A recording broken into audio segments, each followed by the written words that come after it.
തപാൽ വോട്ടുകൾ പൊട്ടിച്ച് തിരുത്തിയെന്ന CPM നേതാവ് ജി സുധാകരന്റെ വെളിപ്പെടുത്തലിൽ കേസെടുക്കാൻ തെരഞ്ഞെടുപ്പ് കമ്മീഷൻ നിർദ്ദേശം. അടിയന്തര നടപടിക്ക് ആലപ്പുഴ ജില്ലാ തെരഞ്ഞെടുപ്പ് ഓഫീസർക്കാണ് നിർദ്ദേശം നൽകിയത്. വിശദമായി അന്വേഷണം നടത്തണമെന്നും മുഖ്യ തെരഞ്ഞെടുപ്പ് ഓഫീസർ നിർദ്ദേശം നൽകി. സുധാകരന്റെ പരാമർശത്തിനെതിരെ CPI രംഗത്തെത്തി. നിയമപരമായി ശരിയല്ലാത്ത കാര്യമാണ് ചെയ്തതെന്ന് ബിനോയ് വിശ്വം പറഞ്ഞു. ജനഹിതത്തെ കള്ളവോട്ടിലൂടെ അട്ടിമറിക്കുന്നത് ജനാധിപത്യത്തിന് ആപത്താണെന്നായിരുന്നു കെ മുരളീധരന്റെ പ്രതികരണം. ആ ഇലക്ഷൻ പോസ്റ്റർ ബാലറ്റ് അപ്പൊ നമ്മൾ വിചാരിച്ചത് ഒരുപാട് പോസ്റ്റർ ബാലറ്റ് കിട്ടും സാറിന്. അപ്പൊ എല്ലാം ദേശീയാർത്ഥി ഞങ്ങൾ ഒട്ടിക്കാൻ നമ്മൾ പ്രയാസമില്ല. പക്ഷെ ഒട്ടിച്ചു തന്നാൽ ആരും അറിയില്ല എന്ന് കരുതരുത്. പാർട്ടികൾ ഞങ്ങൾ ഒട്ടിക്കും. ഒട്ടിച്ച് വെരിഫൈ ചെയ്ത് ഞങ്ങൾ തിരുത്തി എന്റെ പേര് കേസെടുത്താലും കുഴപ്പമൊന്നുമില്ല.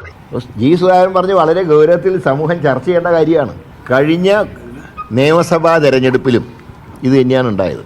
ജനഹിതത്തിന് കള്ളവോട്ടിലൂടെ അട്ടിമറിക്കുന്ന സമ്പ്രദായം നമ്മുടെ നാടിനും ജനാധിപത്യത്തിനും ആപത്താണ്. അതുകൊണ്ട് ശക്തമായ നടപടി ഇലക്ഷൻ കമ്മീഷന്റെ ഭാഗത്ത് ഉണ്ടാവുമെന്നാണ് ഞങ്ങൾ പ്രതീക്ഷിക്കുന്നത്. ഞാൻ പേപ്പറിലൊക്കെ വായിച്ചു.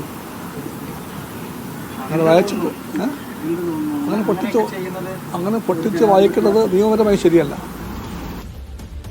വാർത്തയുടെ വിശദാംശങ്ങൾ സേഫ് നൽകും. സേഫ്, തെരഞ്ഞെടുപ്പ് കമ്മീഷൻ ഈ സംഭവവുമായി ബന്ധപ്പെട്ട നടപടിയെടുക്കാൻ നിർദ്ദേശം നൽകിയിരിക്കുകയാണ് ആലപ്പുഴ ജില്ലാ ഓഫീസർക്ക്. എന്താണ് വാർത്തയോട് സമഗ്രമായ വിവരം?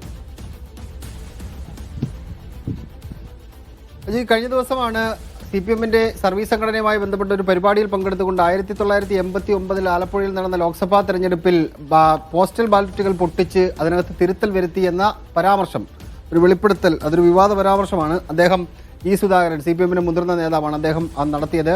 15% വോട്ടുകൾ ഈ ഇടതനുകൂല സംഘടനയുടെ ഭാഗമായിട്ട് അദ്ദേഹത്തിനെതിരായിട്ടാണ് വന്നത്. അതിനകത്ത് തിരുത്തൽ വരുത്തി എന്നുള്ള പരാമർശമാണ് ജി സുധാകരൻ നടത്തിയത്. ഇത് മാധ്യമങ്ങളിൽ വാർത്തയായി വന്നതോടെ തെരഞ്ഞെടുപ്പ് കമ്മീഷൻ അതിനകത്ത് ആദ്യം തന്നെ ഇടപെട്ടു. ഇന്ന് രാവിലെ തന്നെ അതിനകത്ത് ഇടപെടുകയും ഉച്ചയോടുകൂടി തന്നെ അതിനകത്ത് ഒരു നിർണായക തീരുമാനം എടുക്കുകയും ചെയ്തിട്ടുണ്ട്. മുഖ്യ തെരഞ്ഞെടുപ്പ് ഓഫീസറായ രത്തൻ ഗേൽക്കർ ആലപ്പുഴയുടെ ജില്ലാ തെരഞ്ഞെടുപ്പ് ഓഫീസറായ ജില്ലാ കളക്ടർക്ക് ഒരു നിർദ്ദേശം നൽകിയിരിക്കുകയാണ്. ഇപ്പോൾ ഇത് തെരഞ്ഞെടുപ്പ് ചട്ടങ്ങളുടെ ലംഘനമാണ്. മാത്രമല്ല, രാജ്യത്ത് തെരഞ്ഞെടുപ്പ് നടക്കുന്നത് സുതാര്യമായിട്ടാണ്. തെരഞ്ഞെടുപ്പ് ചട്ടങ്ങളുടെ 1951 തെരഞ്ഞെടുപ്പ് ചട്ടത്തിന്റെ 128 അടക്കമുള്ള വകുപ്പുകളുടെ ലംഘനമാണ് ഉണ്ടായിട്ടുള്ളത്. അതിനെ അതീവ ഗൗരവ സ്വഭാവത്തിൽ കാണണം. അതുകൊണ്ട് ജി സുധാകരനെതിരെ FIR രജിസ്റ്റർ ചെയ്തുകൊണ്ട് അതിന്റെ തുടർ നടപടികൾ സ്വീകരിക്കാൻ വേണ്ടി ആവശ്യമായ ഇടപെടലുകൾ നടത്തണം എന്നാണ് ജില്ലാ കളക്ടർക്ക് നിർദ്ദേശം നൽകിയിരിക്കുന്നത്. സ്വാഭാവികമായിട്ടും ജില്ലാ കളക്ടർ പോലീസിൽ ഇക്കാര്യം പരാതിയായി നൽകും. പോലീസിൽ പരാതിയായി നൽകുമ്പോൾ തെരഞ്ഞെടുപ്പ് ചട്ട ലംഘനമായതുകൊണ്ട് ജി സുധാകരനെതിരെ FIR ആലപ്പുഴയിലെ പോലീസ് എവിടെ വെച്ചാണോ ഈ സംഭവം നടന്നത് ആ കൺസേൺഡ് പോലീസ് സ്റ്റേഷനിൽ FIR രജിസ്റ്റർ ചെയ്യുകയും ചെയ്യും. വൈകാതെ തന്നെ FIR രജിസ്റ്റർ ചെയ്യും എന്നാണ് അറിയാൻ കഴിയുന്നത്. എന്തായാലും ഇതിന് ഗൗരവ സ്വഭാവത്തിലാണ് തെരഞ്ഞെടുപ്പ് കമ്മീഷൻ കാണുന്നത്. രാജ്യത്തെ തെരഞ്ഞെടുപ്പ് സുതാര്യമായിട്ട് നടക്കുന്നു എന്നുള്ളതാണ് അവർ പറയുന്നത്. അതുകൊണ്ട് തന്നെ ഇപ്പോൾ നടത്തിയിരിക്കുന്ന ഈ പ്രസ്താവന അത് തെരഞ്ഞെടുപ്പിന്റെ സുതാര്യതയെ ബാധിക്കുന്ന വിഷയമാണ്. അതുകൊണ്ട് ഗൗരവത്തിൽ തന്നെയാണ് തെരഞ്ഞെടുപ്പ് കമ്മീഷൻ ഇക്കാര്യത്തെ കാണുന്നത് എന്ന് മുഖ്യ തെരഞ്ഞെടുപ്പ് ഓഫീസറായ രത്തൻ ഗേൽക്കർ വ്യക്തമാക്കുകയും ചെയ്യുന്നുണ്ട്. അജി, ഒപ്പം തന്നെ സേഫ്, CPI വിഷയത്തിൽ രംഗത്ത് വരികയും ചെയ്തിട്ടുണ്ട്. ഇതിനെ രാഷ്ട്രീയപരമായി എങ്ങനെയായിരിക്കും ഒരുപക്ഷെ CPM നേരിടുന്നത്? ഇതിനെ ഓൺ ചെയ്യാൻ വഴിയില്ല. കാരണം ഇത് തെരഞ്ഞെടുപ്പ് അട്ടിമറിയുമായി ബന്ധപ്പെട്ട വിഷയമാണ്. പ്രതിപക്ഷം നിരന്തരമായി CPMന്റെ ഉന്നയിക്കുന്ന ഏറ്റവും പ്രധാനപ്പെട്ട ആരോപണം തെരഞ്ഞെടുപ്പുകളിൽ അട്ടിമറി നടത്തുന്നു, കള്ളവോട്ട് ചെയ്യുന്നു എന്നൊക്കെയാണ്.